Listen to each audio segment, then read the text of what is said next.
दोस्तों आज की इस वीडियो में हम बात करेंगे इंग्लिश के 3 वर्ड के बारे में। अगर आपने इस तीनों वर्ड को अच्छे से समझ लिया ना तो आपकी जिंदगी में बहुत कुछ हो सकता है। ये 3 वर्ड हैं परसिस्टेंस, परसिवियरेंस एंड पेशेंस। आपने इन तीनों वर्ड को शायद सुना भी होगा लेकिन कभी भी इसके डीप में नहीं गए होंगे। तो आज के इस वीडियो में हम इन तीनों वर्ड को समझने की कोशिश करेंगे और देखेंगे कि ये तीनों वर्ड कैसे हमारी जिंदगी को बदल सकती है। सबसे पहले मैं आपको भगवान श्री कृष्ण के जीवन की एक रोचक घटना सुनाता हूँ। बचपन में भगवान श्री कृष्ण बहुत ही नटखट थे और इसे यशोदा मैया बहुत ही परेशान रहती थी। यशोदा मैया के सामने एक बड़ी समस्या थी कि भगवान श्री कृष्ण दूध नहीं पीना चाहते थे और वो कोशिश करती थी कि किसी तरह उसे दूध पिला दे, लेकिन वो पीना ही नहीं चाहते थे। अब एक दिन क्या होता है, श्री कृष्ण अपने दोस्तों के साथ खेल रहे थे। उनके सारे दोस्तों की चोटी थी लेकिन इनकी चोटी नहीं थी। तो एक दिन श्री कृष्ण यशोदा मैया से कहते हैं कि मैया मेरे सारे दोस्तों की चोटी है पर मेरी चोटी क्यों नहीं है। तो यशोदा मैया को लगा कि यही मौका है इसे दूध पिलाने का। तो यशोदा मैया श्री कृष्ण से कहती हैं कि तुम्हारे सारे दोस्त दूध पीते हैं इसलिए उनकी चोटी है, तुम दूध नहीं पीते हो इसलिए तुम्हारी चोटी नहीं है। तो इस पर कृष्ण कहते हैं कि अच्छा मैया ये बात है, मैं दूध नहीं पीता हूँ इसलिए मेरी चोटी नहीं है। ठीक है चलो आज से मैं दूध पीऊंगा। तो यशोदा मैया श्री कृष्ण को दूध दे देती हैं। श्री कृष्ण दूध पी जाते हैं और फिर एक मिरर के सामने खड़े होकर अपनी चोटी को देखते हैं कि चोटी बढ़ी या नहीं। 1 दिन हो गया, 2 दिन हो गया, 10 दिन हो गया। कृष्ण रोज दूध पी रहे थे। फिर दूध पीकर एक मिरर के सामने खड़े होकर अपनी चोटी को देख रहे थे लेकिन चोटी बढ़ी नहीं रही थी। तो कृष्ण यशोदा मैया से कहते हैं, ये सूरदास की कविता है, बड़ी अच्छी कविता है, इसे ध्यान से सुनिए। मैया कब ही बढ़ेगी चोटी, कितनी बार मोही दूध पियत भई, यह अजहू है छोटी। कृष्ण यशोदा मैया से कह रहे हैं कि मैया मैंने कितनी बार तो दूध पिया फिर भी मेरी चोटी बढ़ नहीं रही है, ये अभी भी छोटी है, ये कब बढ़ेगी। तू जो कहती बल की बेनी, ज्यों है लंबी मोटी, काहत गुहत नहावत ओछत, नागिन सीब हुई लोटी, मैया कब ही बढ़ेगी चोटी। कृष्ण कहते हैं कि मैया तू तो कहती थी कि अगर मैं दूध पीऊंगा तो मेरी चोटी दाऊ की चोटी की तरह लंबी और मोटी हो जाएगी, लेकिन ये तो हुई नहीं। कृष्ण आगे कहते हैं कि मैया तुम रोज मुझे नहलाती हो, मेरे बालों को कंघी से संवारती हो और मुझसे ये कहती हो कि इससे मेरी चोटी नागिन की तरह लंबी और मोटी हो जाएगी, लेकिन मेरी ये चोटी तो बढ़ ही नहीं रही है। मैया मेरी ये चोटी कब बढ़ेगी। दोस्तों जरा सोचो कि क्या दूध पीने से चोटी एक दिन में बढ़ जाती है। दोस्तों जीवन में सफलता एक दिन में या फिर कुछ ही दिनों में नहीं मिलती, इसके लिए हमें लगातार प्रयास करना पड़ता है और लगातार प्रयास के बावजूद भी इसकी कोई गारंटी नहीं है कि हम जैसा चाहते हैं वैसा ही होगा। लेकिन बावजूद इसके अगर हम निरंतर प्रयास करते रहे और किसी भी हालत में हार नहीं माने तो एक दिन सफलता को हमारे आगे झुकना ही पड़ता है। बस हमें धीरज चाहिए, पेशेंस चाहिए, हमें किसी भी हालत में हार नहीं माननी है। चुनौतियां आएंगी, एक नहीं 1000 आएंगी। जीवन इतना आसान नहीं होता है, हम जैसा चाहते हैं वैसा नहीं होता है। लाइफ का अपना एक प्लान होता है और इसके बारे में आपको कुछ पता नहीं होता। ये जिंदगी आपके सामने ऐसी ऐसी चुनौतियां लाकर खड़ी कर देगी जिसके बारे में आपने कभी सोचा तक नहीं होगा। लेकिन अगर बावजूद इसके आप हार मानने के लिए तैयार नहीं हो तो सफलता मिलती है दोस्त, जरूर मिलती है। कबीर दास कहते हैं कि धीरे धीरे रे मना, धीरे सब कुछ होए, माली सींचे 100 घड़ा, ऋतु आए फल होए। मतलब कि हर काम धीरे धीरे होता है। आपने बीज डाल दिया, एक पौधा लगा दिया, अब चाहे आप उसमें कितना भी पानी क्यों ना डालो लेकिन फल तो ऋतु आने पर ही आएगा। आज ज्यादातर लोग करते क्या हैं, पेड़ लगा दिया, 1-2 बार पानी डाल दिया और जब तुरंत फल नहीं मिला तो पानी डालना ही छोड़ दिया। तो क्या होगा इससे, पेड़ मर जाएगा। आपको पेड़ में पानी लगातार डालना पड़ेगा तब जाकर कुछ हो सकता है। आप भगवान राम के जीवन को याद करो, वो तो भगवान थे फिर भी उनके जीवन में इतनी चुनौतियां क्यों आई। रात भर अयोध्या नगरी जगमगा रही थी इस खुशी में कि कल भगवान राम का राज्याभिषेक होगा, लेकिन उन्हें मिला 14 वर्ष का वनवास, फिर माता सीता का हरण, फिर रावण से युद्ध, फिर हर मुश्किलों का सामना करने के बाद जब वो अयोध्या लौटे और उनका राज्याभिषेक हुआ तब लगने लगा कि अब सब कुछ ठीक हो चुका है। लेकिन फिर अचानक से माता सीता छोड़कर चली जाती हैं।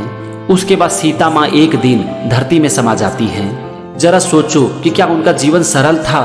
जब उनकी लाइफ में चुनौतियां आई तो क्या उन्होंने हार मान ली। नहीं दोस्त, उन्होंने लगातार अपने काम को किया, किसी भी हालत में हार नहीं माने और बहुत सारा धैर्य रखा।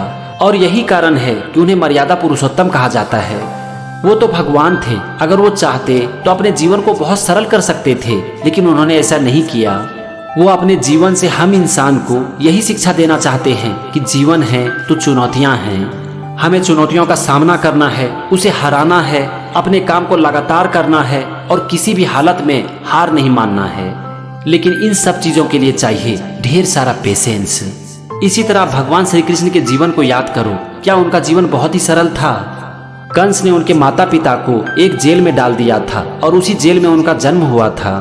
जन्म के समय ही मौत उनके दरवाजे पर दस्तक दे रही थी। एक बच्चा जब जन्म लेता है तो उसकी माँ का गोद उसका संसार होता है, उसके पिता का प्रेम उसका सब कुछ होता है। लेकिन भगवान श्री कृष्ण को जन्म लेने के साथ ही उनके माता पिता से अलग कर दिया गया। जब वो एक दूध पीता बच्चा था तो राक्षसी पूतना ने उन्हें मारने की कोशिश की। एक छोटा बच्चा बचपन से ही स्कूल जाना शुरू कर देता है, लेकिन भगवान श्री कृष्ण की शिक्षा 16 साल में शुरू हुई। उनकी शादी भी उस लड़की से नहीं हो पाई जिनसे कि वो बहुत प्रेम करते थे। और महाभारत के अंत में उन्हें माता गांधारी ने शाप भी दे दिया। उनकी कहानी हमें क्या सिखाती है? बस हमें यही सिखाती है कि जीवन है तो संघर्ष है, हमें किसी भी हालत में हार नहीं माननी है, चुनौतियों का सामना करना है और धीरज रखना है। माता सबरी ने जब धीरज रखा तो भगवान राम को दर्शन देने ही पड़े। दोस्तों, एक बार फिर से कहता हूँ कि सफलता एक दिन में नहीं मिलती, ये एक लंबी लड़ाई है और लंबी लड़ाई के बावजूद भी हमें सफलता मिलेगी इसकी कोई गारंटी नहीं है। लेकिन बावजूद इसके अगर हम मैदान में डटे रहें, हार नहीं माने, तो कुछ न कुछ तो जरूर होता है। और ज्यादातर समय ऐसा होता है जिसके बारे में आपने कभी सोचा तक नहीं होगा। इसीलिए पूरी दृढ़ता के साथ अपने काम को करो, लगातार करो, किसी भी हालत में हार नहीं मानो और मोस्ट इम्पोर्टेंट पेशेंस रखो, धीरज रखो। आप महात्मा गांधी के जीवन को याद कीजिए। वो ऐसे ही महात्मा नहीं बन गए, उन्होंने इसके लिए बहुत कुर्बानी दी। वो ब्रिटेन से पढ़े हुए थे, बैरिस्टर थे और साउथ अफ्रीका में बहुत ही आराम से रह रहे थे। लेकिन 1915 में वो सब कुछ छोड़कर भारत पहुंच गए और आज़ादी की लड़ाई में कूद पड़े। उन्होंने भारत की यात्रा की, यहाँ के लोगों को समझा और खुद को यहाँ के लोगों से जोड़ने के लिए यहाँ की तरह कपड़े पहनने लगे। आप उनकी कोई भी तस्वीर ले लीजिए, आप उन्हें सिर्फ धोती में ही देखेंगे। वो ऊपर भी कुछ नहीं पहनते थे क्योंकि वो जानते थे कि यहाँ के ज्यादातर लोग गरीब हैं और ज्यादातर लोगों के पास इतना भी पैसा नहीं है कि वो अपने पूरे शरीर को भी ढक सके। अब जरा सोचिए कि अपने सारे सुख और सफलताओं को साउथ अफ्रीका में छोड़कर जब वो भारत लौटे तो क्या इसकी गारंटी थी कि आजादी मिल ही जाएगी? 1915 में वो भारत लौटे और आजादी मिली 1947 में, यानी कि 32 साल के संघर्ष के बाद। 1917 में उन्होंने चंपारण आंदोलन किया, 1918 में खेड़ा आंदोलन, 1919 में खिलाफत आंदोलन, 1920 में असहयोग आंदोलन, 1930 में सिविल डिसोबीडियंस मूवमेंट, फिर 1942 में भारत छोड़ो आंदोलन। जरा सोचो कि इन सारे आंदोलन में कितनी लोगों की जानें गई, कितना लोगों को संघर्ष करना पड़ा। लेकिन इतनी चुनौतियों के बावजूद क्या हमारे स्वतंत्रता सेनानी हार मान गए? महात्मा गांधी को ये पता चल चुका था कि अंग्रेज यहाँ पर इसीलिए टिके हुए हैं क्योंकि यहाँ के लोकल लोगों का उनको समर्थन है।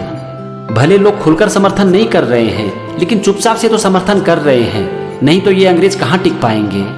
उन्हें लगा कि अगर यहाँ के सारे लोग असहयोग करना शुरू कर दे तो 1-2 साल में आज़ादी मिल जाएगी। और यही सोचकर उन्होंने असहयोग आंदोलन चलाया, जिसे कि हम नॉन कोऑपरेशन मूवमेंट भी कहते हैं। ये आंदोलन 1920 में हुआ था और महात्मा गांधी को लग रहा था कि 1-2 साल में आज़ादी मिल जाएगी।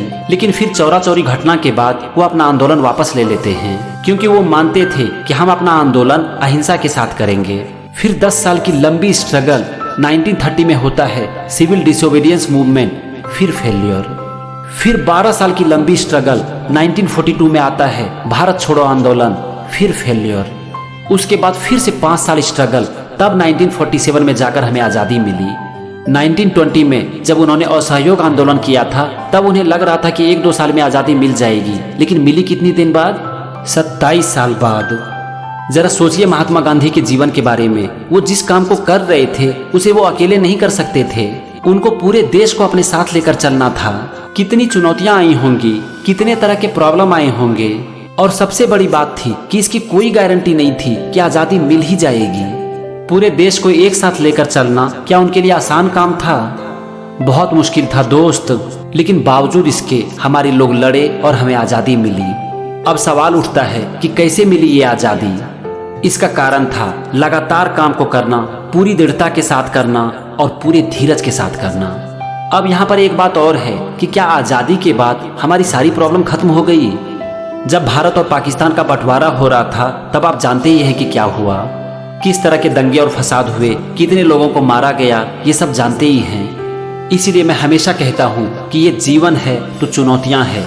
आप जब तक जिंदा हो चुनौतियाँ आपका कभी पीछा नहीं छोड़ेगी, ये सिर्फ अपना रूप बदलेगी। आपको हर वक्त चाहिए धीरज, अपने काम को लगातार करना, पूरी दृढ़ता के साथ करना और किसी भी हालत में हार नहीं मानना। कहते हैं कि संघर्ष की राह पर जो चलता है वही इस दुनिया को बदलता है। जिसने कि अंधेरों से जंग जीती है, सूरज बनकर वही चमकता है। इसीलिए मेहनत इतनी करो कि किस्मत भी घुटने टेक दे। अगर आज तू मेहनत को अपनी हथियार बनाता है तो कल कामयाबी तेरी गुलाम होगी। अब इस वीडियो के अंत में मैं आपको एक छोटी सी कहानी सुनाता हूँ, ध्यान से सुनिएगा, बहुत ही अच्छी कहानी है। एक समय की बात है, एक देश में अकाल पड़ गया था और वहाँ की स्थिति बहुत खराब हो चुकी थी। लोगों के पास खाने के लिए भी कुछ नहीं था और भूख से बच्चे तक की भी जान चली जा रही थी। उस देश के एक छोटे से गांव में एक अमीर इंसान रहता था। वो बहुत ही दयालु था और वो हमेशा दूसरों की मदद करता था। उन्होंने अपने गांव में सबको बता दिया कि वो डेली छोटे छोटे बच्चे को एक रोटी देंगे। बस यह सुनकर दूसरे ही दिन सारे बच्चे रोटी लेने के लिए इकट्ठा हो गए। उसमें कुछ रोटियां बड़ी थी, कुछ छोटी थी, तो सारे बच्चे बड़ी रोटी लेने की कोशिश कर रहे थे। वहीं पर एक छोटा सा बच्चा था, वो सबसे अंत में एक छोटी सी रोटी को लेकर अपने घर चला जाता है। दूसरे दिन फिर से सारे बच्चे इकट्ठा हो गए। सारे बच्चे बड़ी रोटी लेने की कोशिश कर रहे थे, लेकिन वो छोटा सा बच्चा अंत में बची हुई छोटी रोटी को लेकर ही संतुष्ट हो जाता था और घर चला जाता था। ये सिलसिला बहुत दिन तक चलता रहा। एक दिन वो छोटा सा बच्चा अंत में एक छोटी सी रोटी को लेकर अपने घर पर पहुंचा और उसे जैसे ही तोड़ा तो रोटी से छोटा सा एक सोना का सिक्का निकलता है। उसने वो सोने का सिक्का अपने पापा को दिखाया और उनसे पूछा कि पापा ये क्या है। तो उसके पापा ने कहा कि बेटा ये सोने का सिक्का है, तुम एक काम करो, तुम जब कल रोटी लेने के लिए जाओगे तो ये सोने का सिक्का उसी अंकल को दे देना। बच्चे ने वैसा ही किया। जब वो दूसरे दिन रोटी लेने के लिए गया, उसने वो सोना का सिक्का उस अमीर इंसान को देते हुए कहा कि अंकल ये मेरी रोटी से निकली है, ये आपकी है, आप इसे ले लीजिए। तो उस अमीर इंसान को बड़ी हैरानी हुई। वो सोचने लगे कि आजकल इतना ईमानदार कौन होता है। वो सोचने लगे कि बच्चे ने इस सिक्के के बारे में अपने मम्मी पापा को नहीं बताया होगा, नहीं तो कोई भी इसे क्यों वापस करेगा। तो उन्होंने बच्चे से पूछा कि बेटा तुमने इस सिक्के के बारे में अपने मम्मी पापा को बताया। तो इस पर बच्चा बोला कि हाँ अंकल, मैंने इस सिक्के को अपने पापा को दिखाया। मेरे पापा ने ही मुझे बताया कि ये सोने का सिक्का है और मुझसे कहा कि ये सिक्के मैं आपको दे दूं। तो इस पर उस अमीर आदमी ने बोला कि बेटा ये तुम्हारा हुआ, तुम इसे रख लो। तुम्हारे में बहुत ही पेशेंस है, बहुत ही धीरज है और ये है उसी का गिफ्ट। तो इस पर बच्चा कहता है कि अंकल मुझे तो मेरे पेशेंस का गिफ्ट मिल चुका है। तो इस पर अमीर आदमी कहता है कि वो कैसे, मैंने तो तुम्हें कुछ नहीं दिया है। तो इस पर बच्चा कहता है कि अंकल मुझे रोज यहाँ पर रोटी आराम से मिल जाती है, मुझे किसी से झगड़ा नहीं करना पड़ता है, लड़ाई नहीं करनी पड़ती है और यही है मेरे पेशेंस का गिफ्ट। बच्चे की इस बात को सुनकर वो अमीर आदमी बहुत खुश हुआ और उसने ना सिर्फ उस गरीब बच्चे को अपना लिया बल्कि उसके पापा को भी एक अच्छी नौकरी दे दी। दोस्तों जब भी हम अपने जीवन में किसी भी काम को पूरे पेशेंस के साथ करते हैं ना, तो जीवन हमें इसी तरह से लौटाती है।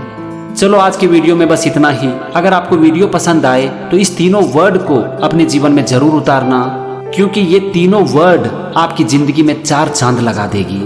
Thank you and wish you all the best.